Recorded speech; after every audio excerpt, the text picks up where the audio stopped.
pessoas, vamos? Olha, eu estou fazendo uns ajustes nesse material. Hoje a gente vai fazer sem o material em mãos, mas não se preocupem porque tudo que vocês precisarão, vocês anotarão mais do que outra coisa, né? E eu falarei mais do que apresentarei. Então vocês vão conseguir acompanhar. Não se preocupem em relação a isso. Mas para as meninas novatas, deixa eu explicar como é que é o processo. Eu tenho aqui uma proposta de curso modular. Eu havia retirado da programação, desde a metade do ano passado, o módulo de interpretação. Eu reintroduzi o módulo de interpretação para esta turma. Antes, o processo era só fonética e ortografia. Vou fazer aqui de qualquer jeito para vocês entenderem como é que é a programação. Morfossintaxe e sintaxe. E aí, o módulo de interpretação eu havia retirado. Esse módulo, ele custa para mim cerca de 6 aulas. Por que eu falo custa para mim? Porque às vezes quando vocês têm um edital já com aberto, vocês ficam muito ansiosos. Vocês não querem ver interpretação. Vocês querem ver o que está explícito no edital e identificando, inclusive, cada um dos tópicos. Deu isso, deu isso, deu isso, deu isso. Né? Às vezes, no entanto, o edital só apresenta 5 tópicos. Semântica, fonética, ortografia, morfologia e sintaxe. O que significa isso? Tudo, gente, tudo. Em português é uma coisa fascinante. Eu dou aula para concurso há uns 15 anos. E há 15 anos eu me apaixono e apaixono por português e eu acho fascinante. E me deparo com umas questões super inusitadas e aprendo em sala de aula. Às vezes eu tenho que reeditar um vídeo porque tem um erro ali que eu repetia e eu aprendi ao longo do processo que não era bem como eu havia apresentado. Então, assim, eu que sou professora de português o tempo inteiro me deparando com um processo de prova e reformulando uma percepção relacionada à língua. Eu acho fascinante. E aí, como desde o ano passado, desde o final do segundo semestre do ano passado, alguns editais foram abertos. E eu tive que retirar a parte de interpretação, mas eu não deixo de trabalhar com a interpretação. Eu faço interpretação para o pessoal que está fazendo um preparatório para edital aberto, continuo trabalhando com o tópico em análise de provas. E em análise de provas, a gente se depara com a interpretação na sua forma mais prática, não é? Que é realmente sendo submetida a uma análise. Fiquei muito feliz, tem uma aluna à noite que falou assim: essa prova eu adorei, porque eu apliquei a técnica. Acertou uma questão e errou outra questão, mas depois, quando eu fui explicar a técnica abordada na questão que ela errou, ela falou assim: realmente eu errei porque eu não prestei tanta atenção, a técnica se aplica perfeitamente. Interpretação tem técnica e tem teoria. E a gente não... Quem já estudou interpretação aqui? Ninguém. Você faz umas questões de interpretação achando que são questões, apesar de objetivas, acham que são questões subjetivas. E aí falam assim: não, a banca quer que a gente responda de acordo com o desejo dela. Não é isso não, gente. É extremamente objetiva. E é uma coisa fascinante. Todos vocês têm acesso ao material de análise de provas. Esse último ciclo que eu fiz de análise de provas eu achei bem bacana, com provas do CESP. Para cada prova eu tenho mais ou menos uns 12 encontros. Tem uma prova que eu levei 3 encontros para terminar a análise da prova inteira. Não é só dar gabarito, é explicar. Aí eu faço uma fundamentação teórica acerca daquele conteúdo. E no que diz respeito à análise de provas é algo fascinante. A interpretação é algo fascinante, porque nos primeiros encontros você está meio verde, não é? Em relação a como utilizar a técnica. Nos últimos encontros, você já diz assim: meu Deus, está tão na cara. E aí fica tão na cara que você diz: eu só posso estar errado. Só posso estar errado, só posso estar... É pegadinha, né? E não é bem assim o processo. tá? É técnica, algumas nomenclaturas são fundamentais. As nomenclaturas que aqui nesse módulo são apresentadas são as nomenclaturas que hoje impedem muita gente boa, muita gente que conhece conteúdo, impede que esse pessoal feche prova. Por exemplo, quem já ouviu as nomenclaturas catáfora, anáfora, deítico, paralelismo semântico, paralelismo sintático? Alguém? Alguém? Alguém? Pois é, ao final do curso vocês vão estar assim afiadinhos em relação às nomenclaturas que são apresentadas. Além dessas nomenclaturas, alguém já ouviu falar de peronímia, hiponímia, meronímia, holomínia? Alguém? Meronímia, só aninha, resto nada. Né? E de repente você que nunca ouviu falar sobre peronímia e hiponímia encontra uma questão, há uma relação de peronímia e hiponímia entre os termos X e Y. Gente, quando você não conhece uma palavra, não adianta olhar para o teto. Não, não, pula. Se for ABC, você tem que chutar. Aí chuta aquela letrinha de estimação, né? Porque a gente tem Adriana, B de beleza, D de Deus. Se você for muito religioso, o D de Deus é ótimo, tá? Tem uma nomenclatura que nós falamos, até eu acho que foi num sábado, você estava, Maria José, o oxímoro. Que eu falava errado, gente. Eu falava oxímoro. Não é oxímoro, é oxímoro. Né? A bicha já é feia. E ainda tem uma pronúncia esquisita. Aí você... O quê? Olha, mas não é ruim não, gente. Não é ruim não, porque às vezes... Pensem no seguinte. Pensem no seguinte. Dá pra gente aprender algo que nós não sabemos nem como se chama?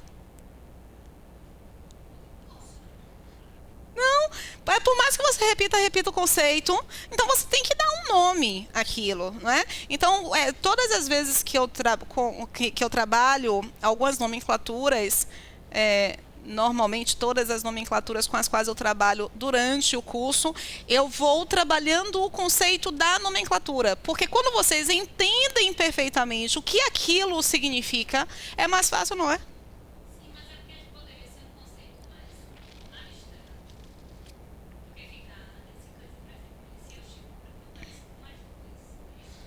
Ah, não, aí é conceitual, não pela palavra em si, mas pelo conceito. Mas porque são... Não, mas super parecidas não são iguais. Pergunte para uma mãe de gêmeos. Diga para a mãe do gêmeo, olha, como eles são quase iguais, você pode escolher um deles para a gente levar. É a mesma coisa.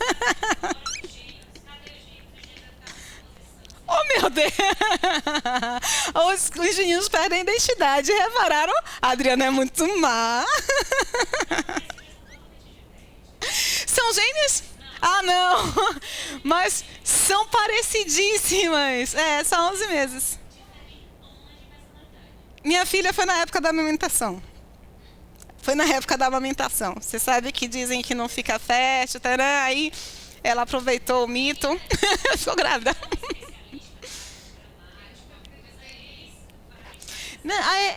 Não, olhe. Vou mostrar para vocês. O oxímoro, que eu acho mais bonitinho o oxímoro, mas o oxímoro, o paradoxo e a antítese são diferentes. Você para refletir. Então, se as estruturas não se comportam da mesma maneira, elas têm que ser classificadas de maneiras diferentes. É um fato. E aí tem muita gente que não sabe teoria, mas analisa as questões com base na lógica. E dá certo. Aí você que se mata em analisar teoria pura, sem perceber a lógica, acaba se equivocando nas respostas. É bom que a gente una uma coisa a outra, né? Tem no módulo de interpretação, aí, só para eu finalizar aqui com as meninas, para elas ficarem tranquilas, interpretação tem alguma coisa a ver com acentuação? A interpretação de texto? Com acentuação? Ah, que susto, Maria José. Eu preciso de acentuação gráfica para entender a interpretação de texto? Não, foi isso que elas fizeram. Elas fizeram um módulo de acentuação e de ortografia.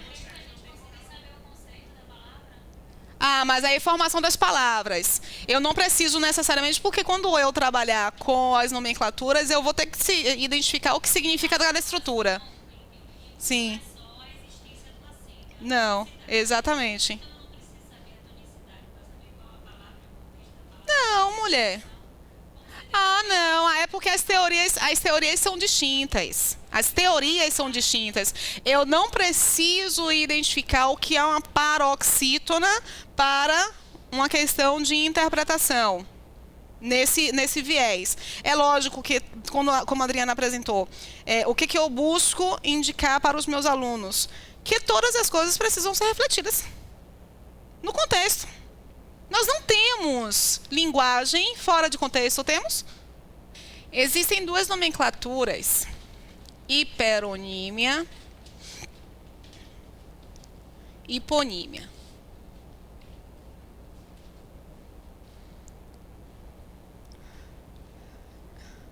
Versus holomínia e meronímia. Uma vez, uma colega de profissão falou assim para mim: Rose, não sei, ela é professora de português e aula no mesmo colégio. Ela falou assim: não, falando sério, para que o menino tem que saber a diferença entre um adjunto adnominal e um complemento nominal? Aí eu peguei assim e falei assim: por quê? O valor semântico é diferente. Só por isso. Mas eles são muito parecidos. Só que nossa intenção é distinta, né? Então, quando nós fazemos a interpretação do processo, nós compreendemos qual é a finalidade da diferenciação.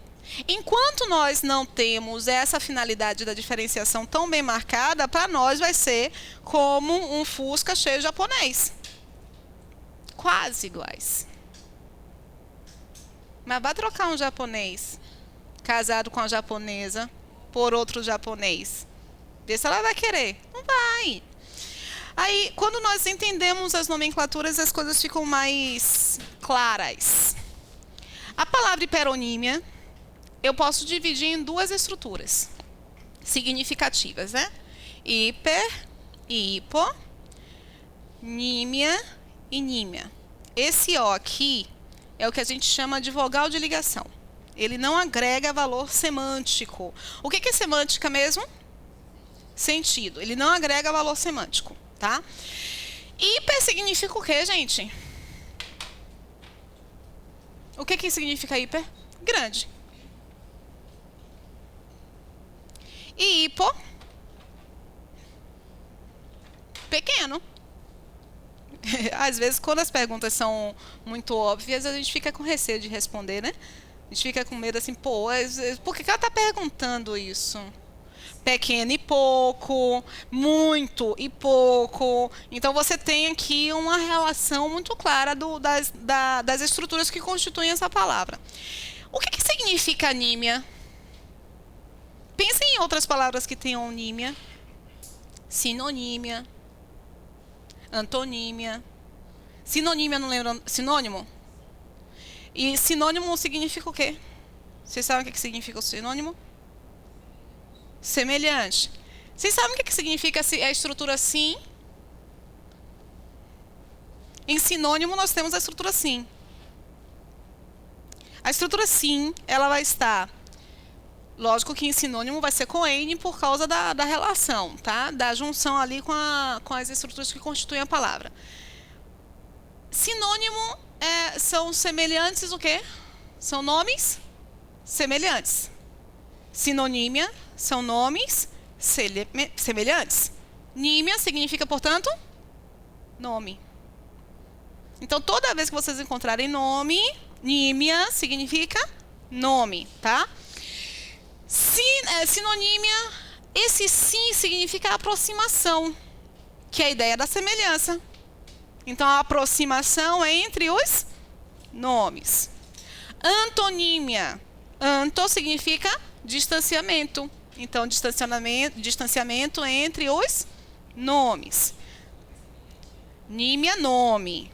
Sim, porque quando você dá sim a uma pessoa, você está fazendo o quê? Aproximando a sua vontade, a vontade da pessoa. Sintonia é fazer o quê? Aproximar tom. Sinestesia é aproximar sentido. Anestesia não é retirar o sentido?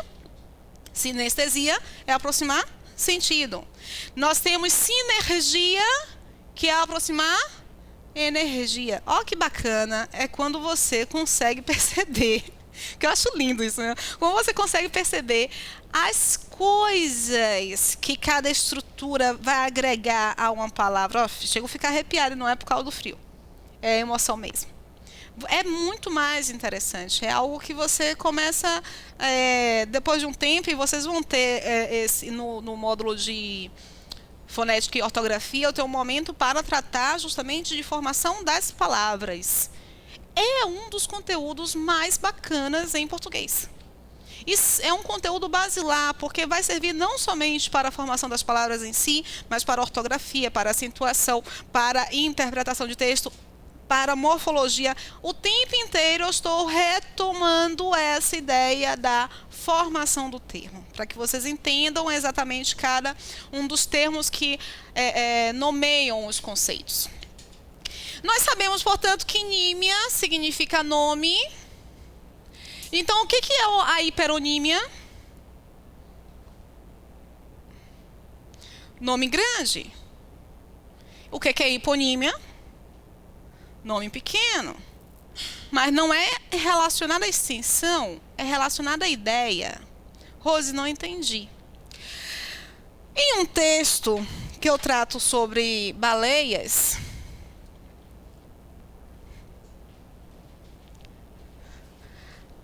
e digo, as baleias são mamíferos.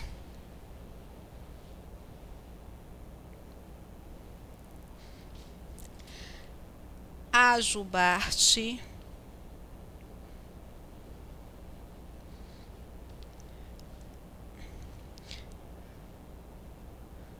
um grande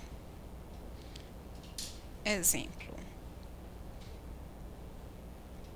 Bom, você está lendo esse texto e consegue perceber que a jubarte é o quê? Uma baleia. Então, em termos de conjunto, qual é a palavra que dá nome ao conjunto? Nós temos o conjunto das baleias, não temos? E um tipo de baleia é a jubarte. Então, eu posso dizer que aqui é o nome grande, é a ideia grande, e aqui é a ideia pequena. Hiperonímia estará sempre em um texto. Eu só vou conseguir perceber se há uma relação de hiperonímia e hiponímia no texto. No texto há uma relação de conjunto e elemento. De classe e de tipo. A UFBA, ela pergunta, quando apresenta esse conteúdo, às vezes apresenta hiperonímia e hiponímia. Aí que vai desgraçar a vida de um monte de gente. Mas, às vezes, ela pergunta se há uma relação entre baleias, a palavra baleias e a palavra jubarte, uma relação de classe e tipo. Porque classe é baleia, o tipo é jubarte. Pelo amor de Deus, sabe o que acaba tirando uma parcela interessante de pessoas da competição? Quando eles dizem no texto, a relação entre jubarte e baleias é uma relação de classe e tipo. Verdadeiro ou falso? Vou repetir. No texto, há uma relação de tipo e classe entre as palavras jubarte e baleia. Verdadeiro ou falso? De classe e tipo. Vou repetir, porque eu falei. No texto, há uma relação de classe e tipo entre as palavras jubarte e baleias. É o contrário. Gente, já vi questão assim. E que você não acerta porque mudou a ordem. A relação é de... Entre jubarte e baleia, a relação é de tipo e classe. Entre baleias e jubarte, a relação é de classe e tipo. A jubarte é um tipo de baleia. Aí, você tem lá... Opa! A construção. Esse slide é o antigo, esse formato. A construção apolítica nacional tem políticos honestos. Poucos.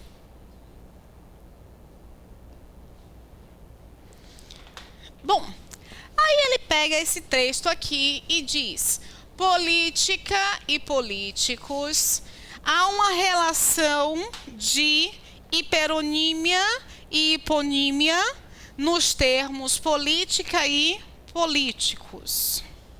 Verdadeiro ou falso? Há uma relação de hiperonímia e hiponímia entre os termos política e políticos. Vai dar vontade de dizer que sim, que é verdadeiro. Mas não é verdadeiro.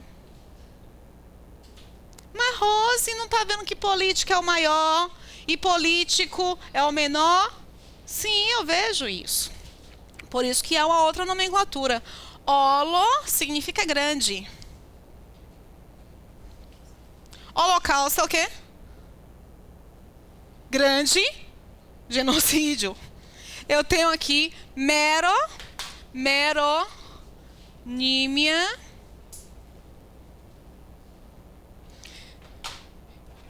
Ele é um mero funcionário público. Oxe, hoje em dia não se fala assim mais, não. Já foi o tempo, oxe. Mas mero significa o quê? Menor. Mas Rose não é a mesma coisa? Não esqueçam que hiper é conjunto. E que hipo é tipo. O político é um tipo de política? Não.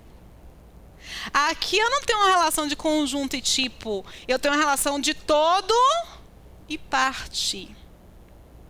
Deu para entender direitinho? Quando... Não? Vamos lá. Eu estou falando de um todo. O todo é o quê? Faz parte desse todo a palavra eleição? Faz parte desse todo a palavra voto? Faz parte desse todo a palavra político? Mas eleição, voto e político é um tipo de política? Reforma agrária é um tipo de política? Então, reforma agrária, existe aqui em reforma agrária e política uma relação de hipo, porque reforma agrária que eu apresentei primeiro, e hiper. A reforma agrária é um tipo de política. Hipo em relação à política. Mas político e política, não. Político não é um tipo de política, não. Mas está dentro do universo de política. Faz parte deste universo. Eu não tenho uma relação de conjunto. Eu tenho uma relação de parte. Deu para entender direitinho? Agora, as duas relações, tanto a de hiperonímia, hiponímia, holomínia e meronímia, estabelecem o que a gente chama de coesão textual. Nesse momento, eu apresentava para os alunos um exemplo de uma brincadeira que Laura fez uma vez. Aliás, eu fiz uma vez uma brincadeira com Laura, mas ela não conseguiu entrar na brincadeira, não. Assim, Lau, vamos brincar, vamos brincar. Eu vou dizer, eu fui ao mercado comprar fruta e você me diz o nome de uma fruta. Eu fui ao mercado comprar fruta. Eu comprei chocolate. Eu não, filha, não pode ser chocolate. Tem que ser uma fruta. Vamos comprar melancia. Fui ao mercado comprar uma fruta. Eu comprei melancia. Ótimo. Fui ao mercado comprar uma fruta. Comprei melancia e Nescau. Eu falei, não, filha, não, a gente não comprou Nescau, porque Nescau não é fruta. Eu sei que Laura, não, a última coisa que Laura quis comprar foi fruta. Ela não comprou fruta. Ela foi pro biscoito, para o marshmallow, mas fruta Laura não comprou, não. É um exemplo muito claro de que ela não entendeu a relação de hiperonímia e hiponímia. Agora ela entendeu a relação de holomínia e meronímia. Porque eu fui para onde? E no mercado tem o quê? Tem chocolate. Holo significa também grande. Grande. Assim como hiper, o holo significa grande. E o mero também a ideia de pequeno. Maior e menor. Eu tenho essa relação. Só que na holomínia e meronímia eu não tenho uma relação de conjunto e tipo. Eu tenho uma relação de todo e parte. Rosa, o que cai no concurso? Isso aqui, ó. Isso aqui não cai. Mas no concurso ele pode afirmar que política e políticos é uma relação de hiperonímia e hiponímia. Ô, Rose, você não disse que não caía no concurso? Eu disse que não caía a nomenclatura. As nomenclaturas caem. Essas duas. Essas duas eu nunca vi. Mas a relação é cobrada. Sabe quando é que a relação é cobrada também? Quando ele indica... Sim, hipo. Mesmo sem dar o nome da holomínia e meronímia. Só para ver se você consegue identificar o que é hiperonímia e hiponímia. Os 4 termos estabelecem relação para a coesão textual, inclusive. Lá na prova ele pode perguntar: política e políticos. Política estabelece coesão textual por se relacionar anaforicamente com o termo Você fica perdido, eu vou explicar o que é anafórica. Anafora. Anafora.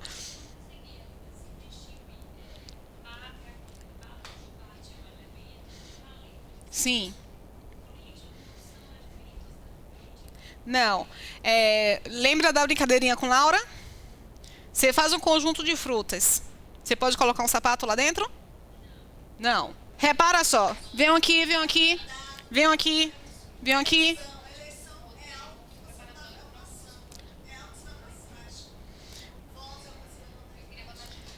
Assim, veja só. Ó, venham aqui, venham aqui.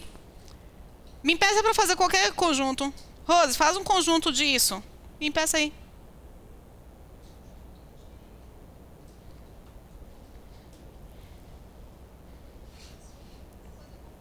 A ideia é de conjunto.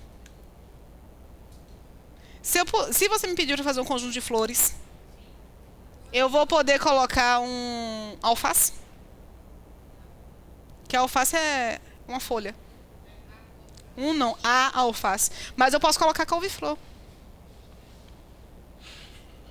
Eu posso colocar uma margarida, lótus, rosa, crisantemo, que a gente fala crisântemo também. Na pronúncia mais adequada é o crisantemo.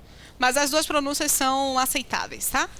Então você não pode colocar outra coisa que não seja uma flor. Você pode colocar dentro desse conjunto de flores a palavra regador? Dentro do conjunto de flores, você pode colocar um regador? Regador faz parte do conjunto de flores. Agora, regador faz parte do contexto de flores. Uma coisa é fazer parte do contexto. Outra coisa é fazer parte do conjunto. Político faz parte do contexto de política, não do conjunto política. É uma relação muito tênue.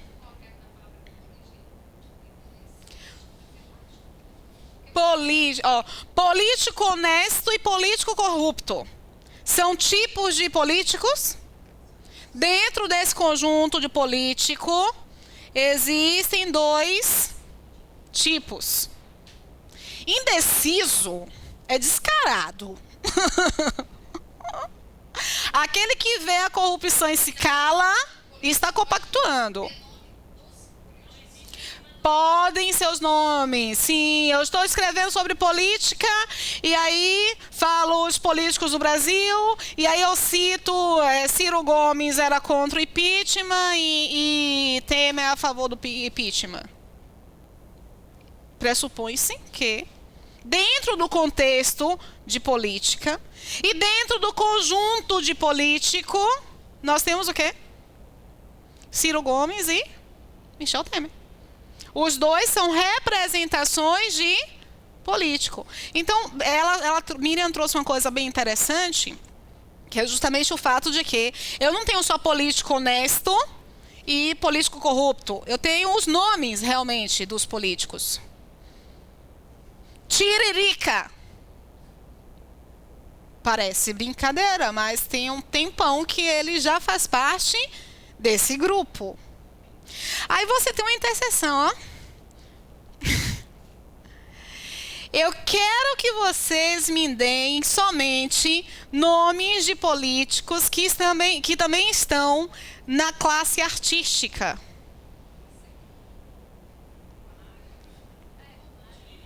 Repare só, eu falei artística, não falei esportista nem celebridade. Eu falei artista. Tiririca. O BBB eu posso... Não, artista. Celebridade. Stefano Essessian. Aquele do Reis. Sérgio Reis. Sérgio Reis, Tiririca. Forrozeiro qual é? Frank Aguiar. Artista. Agora, se ampliar, pedindo, eu quero nomes de políticos que também sejam famosos. Aí entram esses mais outros. Aí repare, cada conjunto vai ter a sua representação de elemento.